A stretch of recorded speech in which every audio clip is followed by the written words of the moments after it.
Yo, what up? It's Chris from Black Land Ownership.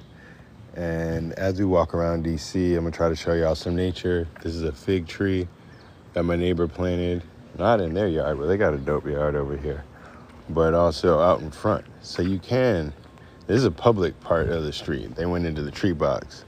Normally the city doesn't like when you do that, but it happened. And as we walk around, we're gonna look at some of the plants in my neighborhood. And I want to talk to y'all about peace and love.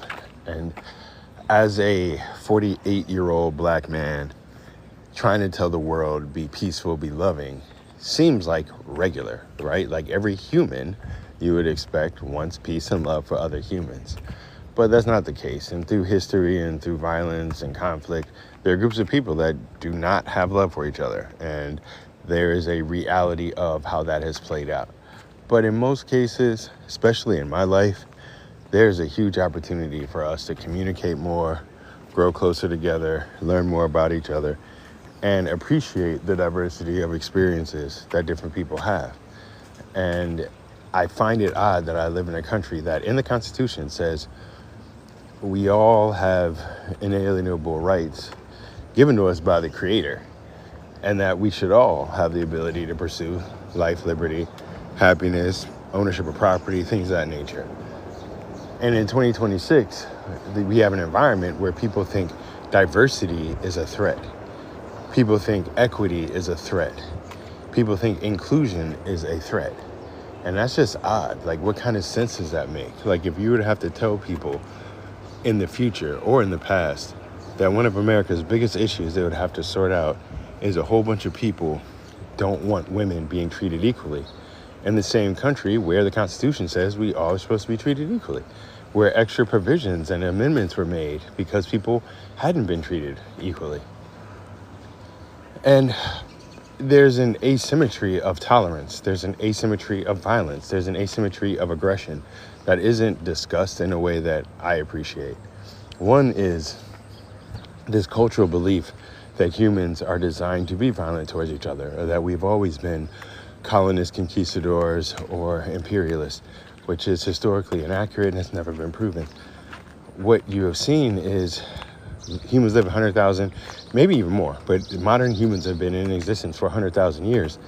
And for the majority of that time period, we were not polluting the whole world. We were not creating nuclear weapons and attempting to destroy the world. We were not being imperial in the way that we've seen in the past 600 years. And so for the most part, I often think folks have dismissed the collective ability of humans to live amongst each other and have forgotten all the different things that humans did in order to live amongst each other. And the second part is the freedoms that are enshrined in the Constitution, things of that nature, allow for diversity. And the thing I really do appreciate about America is if we could pull it off, it would be so amazing and unique as a lesson for the world, where our country did start via violence. Like, why is America America? Okay, like modern United States of America. One is a bunch of Europeans were criminals and were being exiled. And I know people don't want to admit that. They want to think that's only Australia was a prison colony. That's not the case. So many people in the U.S. were sent here because they were criminals. It was either go to jail or go work as an indentured servant in the New World. And then there were a bunch of religious zealots. So when you wonder about what's happening in our society now, one of the reasons the Pilgrims and the Puritans left Europe is because they wanted to do stuff that was no longer socially acceptable, such as drown kids in order to prove that they are or are not witches. So they had to get pushed out of Europe. And so when you hear that the Puritans and the Pilgrims were fleeing religious persecution, that is true in the sense of the early Protestants were Lutherans who became the Pilgrims, or Calvinists who became the Puritans. And the Puritans were more strict, more stringent, and did the drowning of the kids to prove they're not witches once they got to the New World. And in Europe, they weren't letting the people do that at that time. Europe was still dealing with religious wars. But when you think like, so part of how America started was criminals got sent here, then people seeking religious freedom to, in certain ways, be pretty brutal to each other came over here. And then when they got here, a bunch of them got, died out, but then worked with the native people. And then what do? Turn around and start fighting the native people.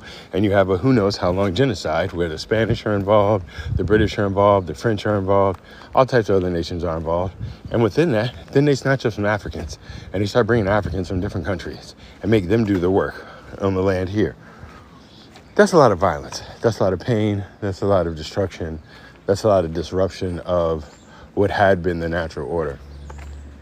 But if out of that, somehow you have a sentiment that all people should be equal, a sentiment that all people should have certain rights, a sentiment that due to the nature of just being human, we are all expressions of the creative universal energy. And so if you take that idea and you somehow can get the descendants of natives, Africans, Europeans, Chinese, Japanese, Korean, Indian, if you think of all the different people from how many different countries that live in America, and we could actually all figure out a way to find commonality, that's a lesson to teach the world. One is how the oppressor can restore justice.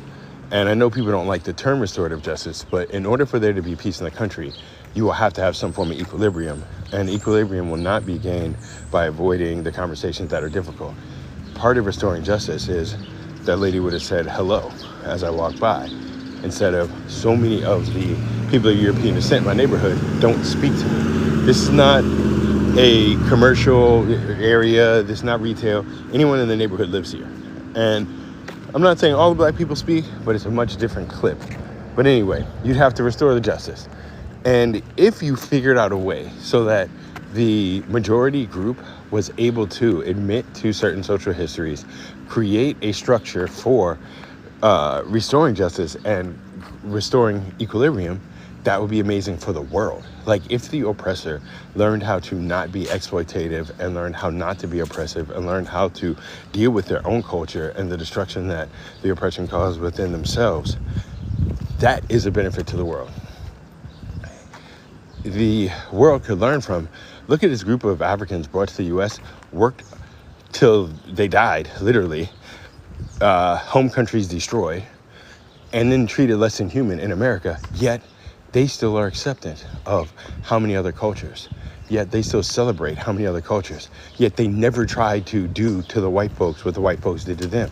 There's an empathy, there's a courage, there's a fortitude, a persistence. There are elements of the black experience that can be learned from worldwide in terms of solidarity and Pan-Africanism and the notion of collective work.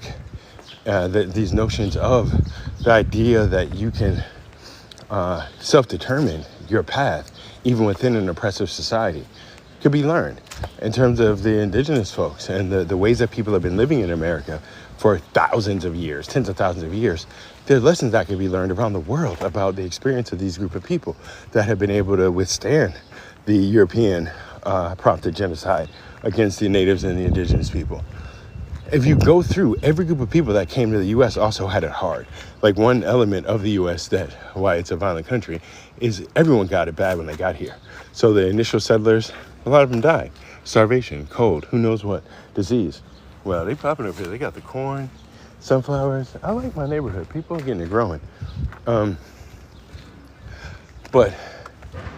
I just got so distracted with the sunflowers. But the lessons that can be learned, everyone who came to the U.S. got it in a certain way. So when the Europeans who came here as colonists, it was not easy for them. When the Irish came over, when the Italians came over, name the group of people that came over, it's because something was haywire. So there's a famine in Ireland, people come over here. There's who knows what happens, and people come up from Mesoamerica.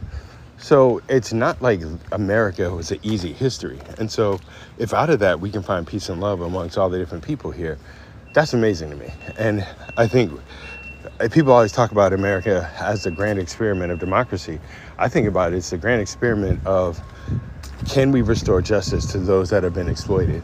Can we have real conversations about exploited labor? If you talk about capitalism as if it isn't the best thing in the world. There are all these people that immediately start yelling and screaming and get upset and think you're a socialist or a communist. When are we going to realize like those three terms developed by Europeans do not define the entire way that humans exchange goods, distribute materials, or manage resources? That there are so many different ways that we could approach how we engage with each other. But if we allow ourselves to be stuck in the past, and one person hears capitalism, they're like, you're a capitalist, you must be bad. Another person hears, you don't like capitalism, you must be a socialist, you must be bad. Instead of, yo, it's one humanity. And this is the asymmetry of violence and tolerance, that my view is it's one love, one humanity. We are all in this together. But if other people don't believe that, it means I will behave in a way that opens myself up to vulnerability. So if I believe we're all in it together, if there's food, I'm gonna share it with the homies. If they don't believe that we're all in it together, while I'm sharing it with them, they will steal from me and hoard what they have. And we currently live in a society where that's a capitalist notion. I'm in the boat of, if we have enough resources, let's share with all the people that need it. While I do that, there are people actively avoiding putting in their share, they're avoiding contributing, and they're trying to take from the people that are contributing. That asymmetry is unsustainable, because eventually, when there's no food, they won't tell me that they've hoarded it. They won't tell me that they have been stealing from me. They won't help take care of me, even though I helped take care of them for a time. When we think of the asymmetry of violence, I'm a peaceful person, I'm a pacifist. So my way of dealing with violent people is to talk to them, speak to them, work with them, educate them. But that puts me at danger because they're violent and they will hurt me if they don't like what I do. If I never have the ability to go as far as the other person engaged or other people engaged in conflict, that puts me at a safety disadvantage.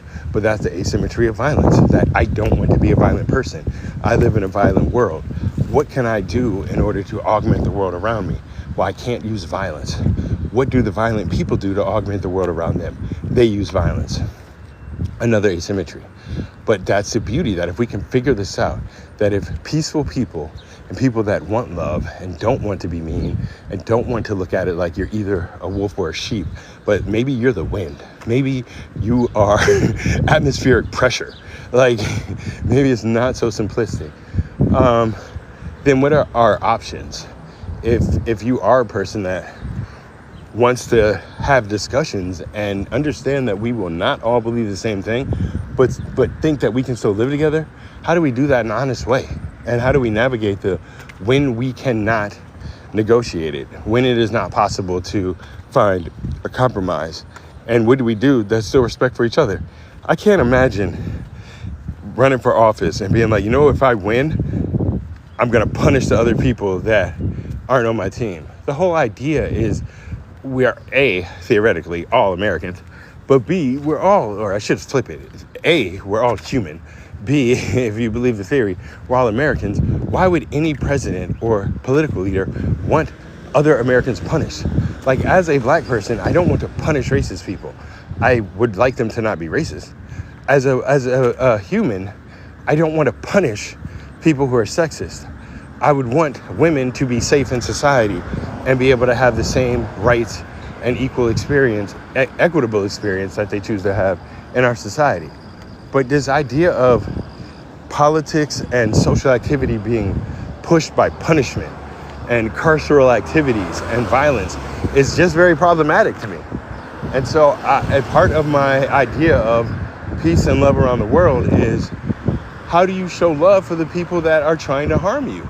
And that's like a generational question. That's every, Arjuna was in the Bhagavad Gita trying to figure this stuff out. But that's my real question. Like, my question isn't how do we become as violent as the oppressor? It's how does a peaceful person hold on to the love, hold on to the humanity when it's being lost all around them? And so that's the question I pose to y'all. And that's really my mission with Black Land Ownership, is to have safe space for people who want to be loving, who want to be caring, who do not look at other humans as the threat or the object to be taken advantage of. And then hopefully in type of place with the love, you don't need this type of stuff with paramilitary activity. All right, but where we live in a place where humans are treated like objects, where there's chattel slavery, then we don't have to work together. All right, so I'm gonna holler at y'all. Breakfast time.